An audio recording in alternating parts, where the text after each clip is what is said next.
Oke. Pak Heri di masa Saya belum siap. sudah Ya. ya Pak Heri di masa sulit seperti ini banyak orang tidak bisa melakukan apa-apa. Ya. Apa yang harus dilakukan oleh masyarakat, gereja dan jemaat? Apa saran Bapak?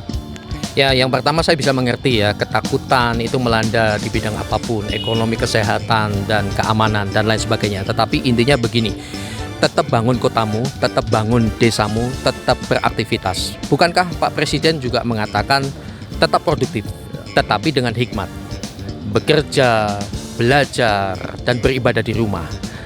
Tetapi kalau terpaksa keluar, tentu diiringi dengan berdoa. Itu nasihat dan motivasi saya ketemu dengan siapapun juga. Kalau Anda harus keluar, ya tentu jangan lupa minta iringan malaikat Tuhan.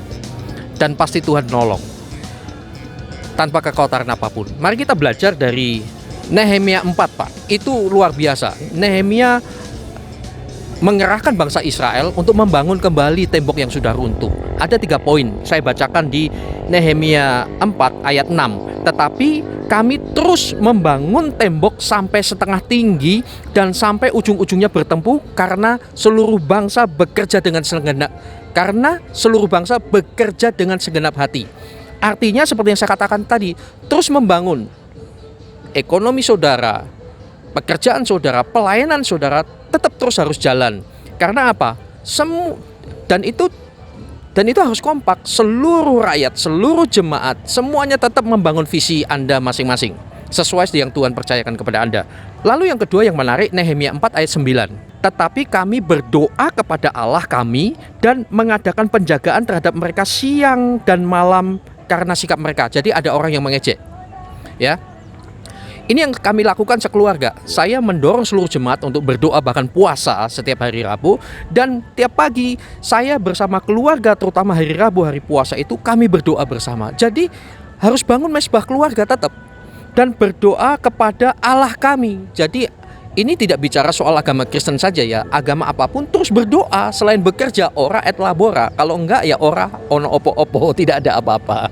Begitu. Dan yang terakhir, yang ketiga, Nehemia 4 ayat 14. Kuamati semuanya, lalu bangun berdiri dan berkata kepada para pemuka dan para penguasa dan kepada orang-orang yang lain, jangan kamu takut terhadap mereka. Ingatlah kepada Tuhan yang maha besar dan dahsyat, dan berperanglah untuk saudara-saudaramu, untuk anak laki-laki dan anak perempuanmu, untuk istrimu dan rumahmu.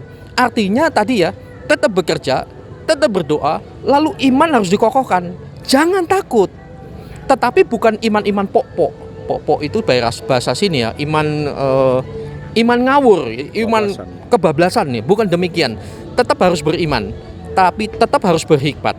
Lalu apa tanggapan Bapak jika pemerintah menganjurkan untuk ibadah online? Ya, ini terjadi pro kontra, bahkan perang ayat di media sosial. Bagi saya ini bukan ancaman, bukan hambatan, justru peluang. Kenapa?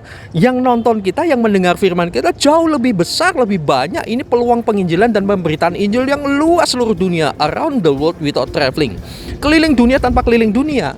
Ini adalah masa penuaian jiwa-jiwa, di mana orang tidak bisa menghambat lagi untuk mendengarkan firman Tuhan, tidak mendengar Injil. Jadi para hamba Tuhan gereja saat ini peluang gitu. Dan tidak usah peduli dengan sinisme orang yang mengatakan wah itu takut pundi-pundi dan seterusnya. Sudahlah, itu yang tidak, itu bahasa-bahasa yang tidak penting untuk didengar, gitu ya. Jadi ini peluang, lakukan saja ya, jangan takut. Saya yakin ini masa penuaian raya dan masa pemberitaan Injil yang luar biasa. Dan ini adalah tugas wajib dari gereja apapun, interdenominasi. Pergilah, jadikanlah semua bangsa muridku. Tapi tujuan utamanya bukan kristenisasi, tetapi mereka percaya bahwa keselamatan hanya di dalam Yesus. Itu poin yang terpenting. Markus 16 ayat 15 mengatakan, pergilah ke seluruh dunia, beritakanlah Injil kepada segala makhluk. Dalam bahasa aslinya itu evangelion, kabar yang baik.